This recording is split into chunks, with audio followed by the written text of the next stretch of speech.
그때 예수님께서 눈을 들어 제자들을 보시며 말씀하셨다. 행복하여라 가난한 사람들, 하느님의 나라가 너희 것이다. 행복하여라 지금 굶주리는 사람들, 너희는 배부르게 될 것이다. 행복하여라 지금 우는 사람들, 너희는 웃게 될 것이다. 사람들이 너희를 미워하면, 그리고 사람의 아들 때문에 너희를 쫓아내고 모욕하고 중상하면 너희는 행복하다. 그날에 기뻐하고 뛰놀아라. 보라, 너희가 하늘에서 받을 상이 크다. 사실 그들의 조상들도 예언자들을 그렇게 대하였다. 그러나 불행하여라 너희 부유한 사람들, 너희는 이미 위로를 받았다. 불행하여라 너희 지금 배부른 사람들, 너희는 굶주리게 될 것이다. 불행하여라 지금 웃는 사람들, 너희는 슬퍼하며 울게 될 것이다. 모든 사람이 너희를 좋게 말하면 너희는 불행하다. 사실 그들의 조상들도 거짓 예언자들을 그렇게 대하였다. 주님의 말씀입니다.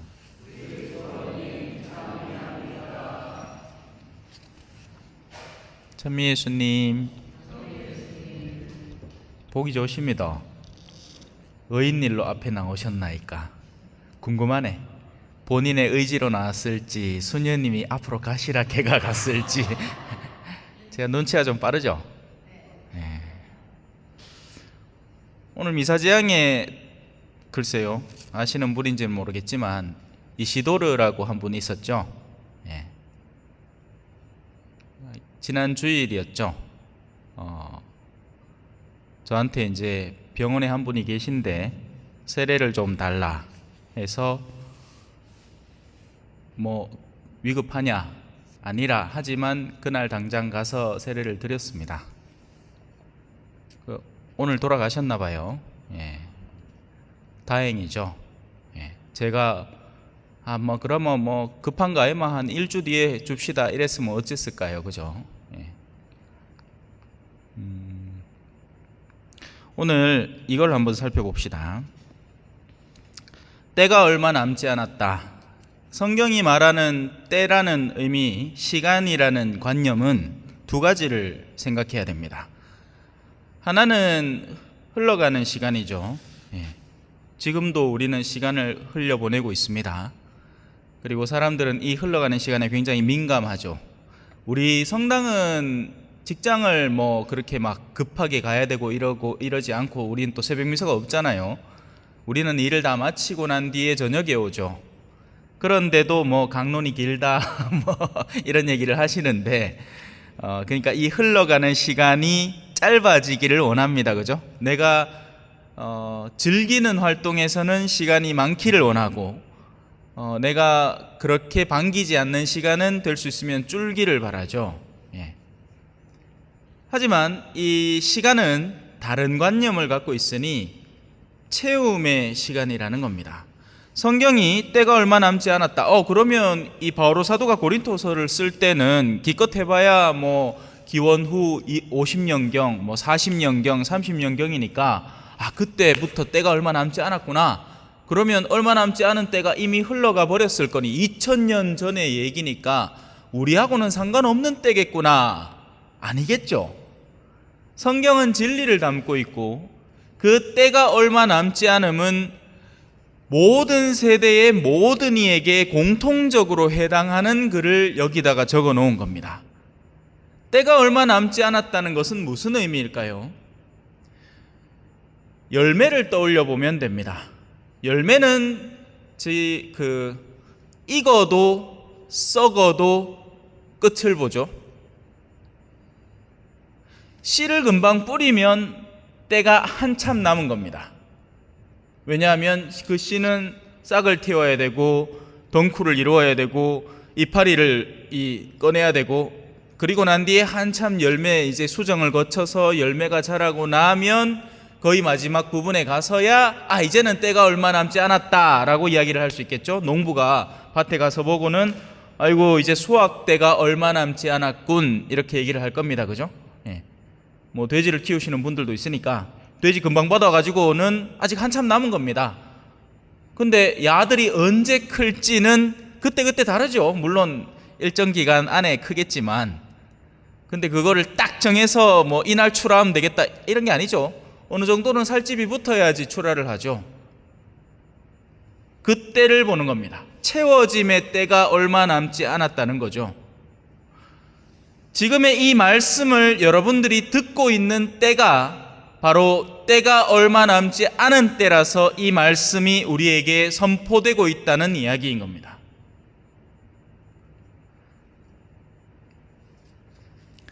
왜? 어떤 의미에서 때가 얼마 남지 않았느냐?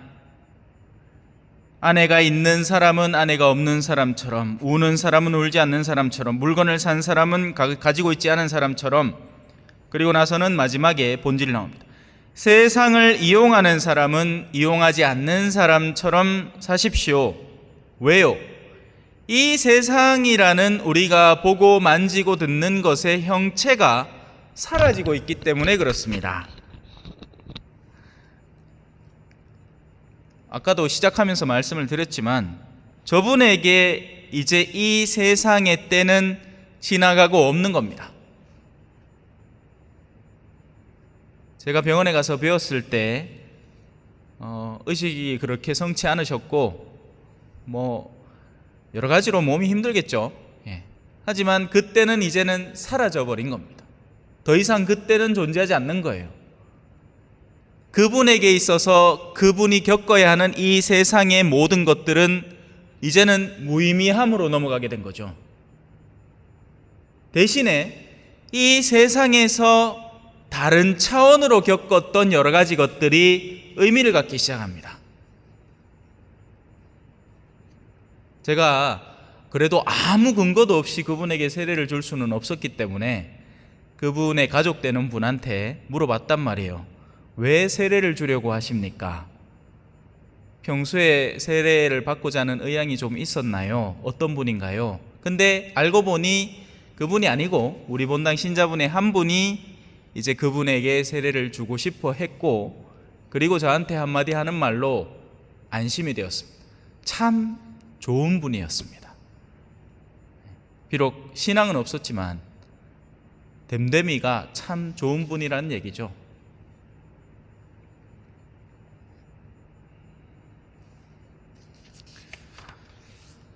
우리는 이 세상에서 여러 가지 행복감을 누리려고 준비를 갖추고 열정을 가지고 살아갑니다. 그리고 그걸 한마디로 함축할 수 있는 것은 돈이죠. 바로 그 돈에서 세상에 행복이 오니까요. 돈이 있어야 좋은 집에 살고, 돈이 있어야 맛있는 거 먹고, 돈이 있어야 권력도 누리고, 또 요즘 같은 시기에 응급실 못 갈 때 권력이 있어야 아는 사람 통해 가지고 병원도 쉽게 가고 그러죠. 있는 사람들은 불편함이 없습니다. 자기들끼리 아름아름으로 해서 다 편의를 보고 있어요. 그리고 그 안에는 모두 돈이라는 핵심 가치가 흐르고 있죠. 그래서 복음은 그들을 불행하다고 하는 겁니다. 지금 이 현세에서 여러 가지 것들을 만끽하는 이들, 만끽할 수 있는 이들, 왜? 간단하죠. 성경적 시각에서는 너무 간단한 일이에요. 그들은 갖고 있는 것을 빼앗길 것이기 때문에 그렇습니다. 자신이 기대하고 의지하고 있던 곳이 무너지면 어떻게 될까요? 얼마 전에 뉴스를 봤는데 지금 베트남에 난리 났죠. 이 폭풍 이름이 뭔지 모르겠는데 태풍이 그쪽으로 가가지고 지금 완전히 박살을 내놨어요. 그 뉴스 장면 하나가 앞에 차가 가는데, 오토바이 한 대 가고 이제 블랙박스 있는 차가 가는데 앞에 트럭이 훅 꼬꾸라져 버리는 겁니다. 왜? 다리 하나가 전체로 그냥 훅 내려앉아 버리니까. 다리에 의지하고 있던 모든 차량들이 그 다리가 떨어짐과 동시에 같이 그 물구덩이로 떨어진 거죠. 세상이라는 것에 마음을 강하게 의지하고 있는 사람들의 운명이 되는 겁니다.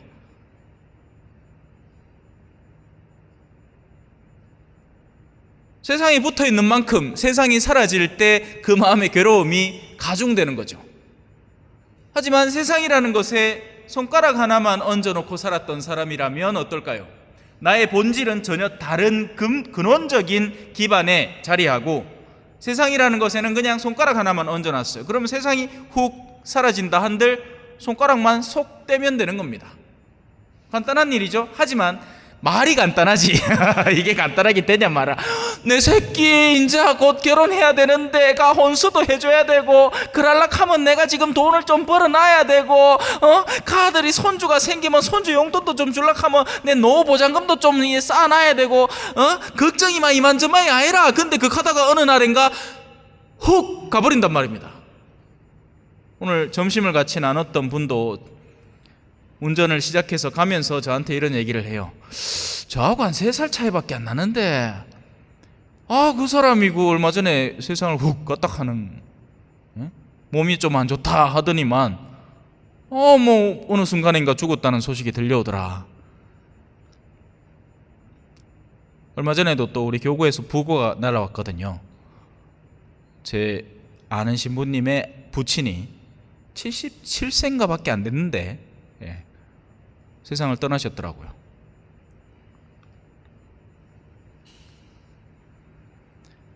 어디에 기대고 있다가 그 기반이 무너질 때 괴로움을 겪게 될 것인가? 바로 그거에 대한 비밀을 오늘 복음이 우리에게 설명해 주는 겁니다. 이런 사람이 행복한 사람이다. 가난한 사람들. 근데 여기서 이것도 주의해서 들어야 됩니다. 다른 복음에는 이렇게 얘기하죠. 마음이 가난하다라고 표현을 합니다. 그냥 막연히 돈이 없다고 해서 행복하다라는 얘기를 하는 게 아니에요. 착각하시면 안 됩니다. 여기서 말하는 가난이라는 것은 하느님 말고는 다른 것을 욕심내지 않는 영혼을 가난하다고 표현하는 겁니다. 굶주렸다는 것은 말씀에 굶주린 이들을 굶주렸다고 표현하는 거예요. 배고른 이들 말고 배는 나도 가끔씩 골습니다. 밥을 안 주면 배를 골마야지 왜 너? 오늘 저녁도 배 고를 뻔했는데 누가 밥 줘갖고 겨우 묻네. 안 그래서 막 빵 쪼가리에다가 잼이나 찍찍 발라가 먹고 채웠겠지. 그래도 오늘 밥 맛있게 먹습니다. 육개장. 지금 우는 사람들이 왜 우는지를 알아야 됩니다. 남편한테 얻어 터져도 마누라가 울겠죠. 쥐가 바람 피다가 남편이 알았어. 그래가 남편이 머거치 화를 내고 뺨따구를 한 대 때렸어. 그러면 내가 울잖아. 그럼 나는 행복해지겠네? 아니에요. 이런 사람은 행복해질 수가 없습니다. 자신의 죄를 씻어야 행복해지죠. 여기서 운다는 것은 의로움 속에 사는데 세상이라는 것을 바라보며 그 세상이 나를 괴롭혀 올 때, 그래서 부가 설명이 들어가는 겁니다. 행복하여라. 사람들이 너희를 미워하면, 그리고 사람의 아들 때문에 너희를 쫓아내고 모욕하고 중상하면 너희는 행복하다. 사람의 아들이라는 근원적인 가르침에 내가 종속되어 있고 그분의 가르침을 굳게 지키려는 노력하에 사람들이 나를 공격해 들어올 때, 이런 일들은 정신 똑바로 차리고 사는 신앙인이라면 종종 겪는 일입니다. 이건 비단 그러니까 일반적인 성당 속에서도 예를 들어서 성가대 활동을 하는데 성가대 갖고는 근데 성가대, 왜냐하면 제가 수시때때로 듣는 다른 본당 이야기 중에 하나가 성가대 단장하고 지휘자하고 둘이 맞붙어 싸운다는 거거든요. 자존심 때문에. 근데 그런 거 아니고 예를 들어서 레지오에 들어갔는데 나는 레지오 활동을 레지오의 본연의 의미를 다해서 하고 싶은데 그 레지오가 이미 술판에 물들어 있다. 그때 그 사람들이 이 사람을 그냥 존중해 줄 것인가? 아니에요. 자기 편이 되게끔 하기 위해서 꼬실 것이고, 그게 잘 안 될 때는 오히려 그 사람을 비난하기 시작할 겁니다. 저거 머스마가 돼갖고 술도 한잔 뭐하고 남자 맞나? 그리고 나서 회합하고 2차 조회 가갖고 너무 시간이 늦게 돼갖고 지금 집에 가족들이 기다려서 가보겠습니다 하면 존중해 주는 게 아니죠. 빈정거립니다. 가지고 공처가 났다, 공처가 났어. 그때 그 마음이 슬픈 겁니다. 울어야 하는 거죠. 그리고 그들은 행복하다라고 선언되는 겁니다. 보라, 너희가 하늘에서 받을 상이 크다. 그리고 앞서 얘기했듯이 기대고 있다가 무너지는 사람들이 불행하다는 겁니다. 그들이 바로 부유한 사람들. 이는 실질적인 부도 같이 가는 겁니다. 사실 왜? 부유함을 그냥 끌어당길 수는 없거든요. 왜? 내가 진짜 부유할 마음이 없이 부유하다면 그 부를 나누기 위해서 가진 애를 쓰고 있을 겁니다. 근데 그런 노력이 없이 부유함을 자꾸 끌어모으려는 노력 속에 사는 사람들의 영혼은 예수님께서 이미 말씀하셨죠. 부자는 어떻게 된다? 낙타가 바늘길을 통과하는 것처럼 어렵다. 하늘나라 가기가 참 어렵구나. 그럼 하늘나라 누가 합니까? 세상 돈 벌기 싫어하는 사람 누가 있습니까? 하느님께는 불가능이 없다. 하느님이 그 영혼이 그런 겸허함을 가지고 하느님 앞에 다가서고 싶은 마음을 간직하고 있을 때는 어떤 수단을 통해서라도 그를 그 사로잡혀 있는 마음에서 해방시키실 것이다. 예를 들어서 암으로 친다든지. 그러면 전 재산 싹 날아가겠죠. 무슨 특별한 질환을 떡 줘. 그러면 순식간에 재산 깎여 내려가는 건 순식간입니다, 여러분. 버는 게 힘들지 쓰는 건 쉽단 말이라. 안 그래요? 예? 돈 쓰는 것만큼 쉬운 게 어디 있어요, 그죠? 예. 무슨 사고가 나든지 아니면 회사 넘어가는 것도 일순간에 일어나는 일이잖아요.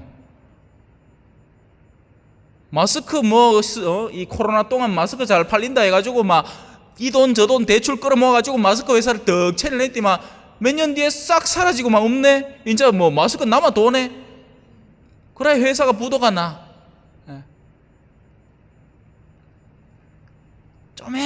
좀에만 더 벌겠다, 벌어보겠다 하고 투자를 해가 대출을 좀 땡겨왔는데 갑자기 이자율이 확 늘어가지고는 개판 나는 거예요. 그런 일이 좀 있습니까?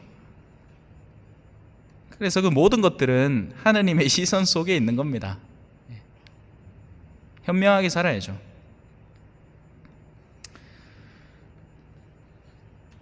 그 부분에 재밌는 게 나오죠. 모든 사람이 너희를 좋게 말하면 너희는 불행하다. 제가 군대에 있을 때 제 후임 중에 하나가 이놈은 정말 난 놈이구나 싶은 놈이 하나 있었습니다. 어떤 사람에게 가든지 그 사람의 기분을 잘 맞춰주는 거예요. 엄청 듣는 신용을 하고 그리고 그 사람에게 반응해 주는 겁니다. 근데 속으로는 그 어떤 것에도 동조하지 않고 그냥 그게 기술화된 사람입니다. 간악한 뱀 같은 사람인 거죠.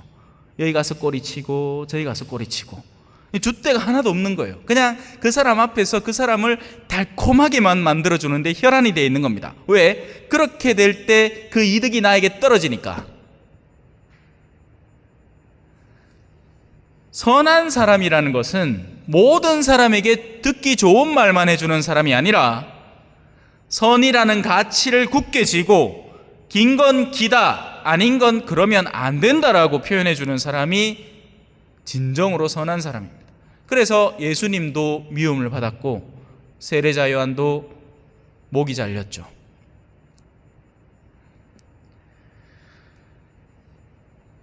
모든 사람이 너희를 좋게 말하면 너희는 불행하다. 사실 그들의 조상들도 거짓 예언자들을 그렇게 대하였다. 과연 우리의 때는 얼마나 남았는지 오늘 주무시기 전에 한번 성찰해 보시고요. 그 남은 때를 어떻게 마무리해야 내가 하느님 마음에 드는 사람으로서 영원한 생명의 나라에 들어갈지에 대해서 한번 고민해 보시기를 부탁드리겠습니다. 오늘 수녀님하고 이야기하면서 참 어떻게 이렇게 장래가 안 나나 모르겠어요. 예? 맞아요. 신기하죠? 어떻게 이렇게 장래가 안 나나 모르겠어요. 한 달에 한 번 나도 이상하지 않을 본당인데 지금 벌써 몇 개월째 장래가 없다시피 합니다. 모르죠? 이제 때가 찼는지. 아멘.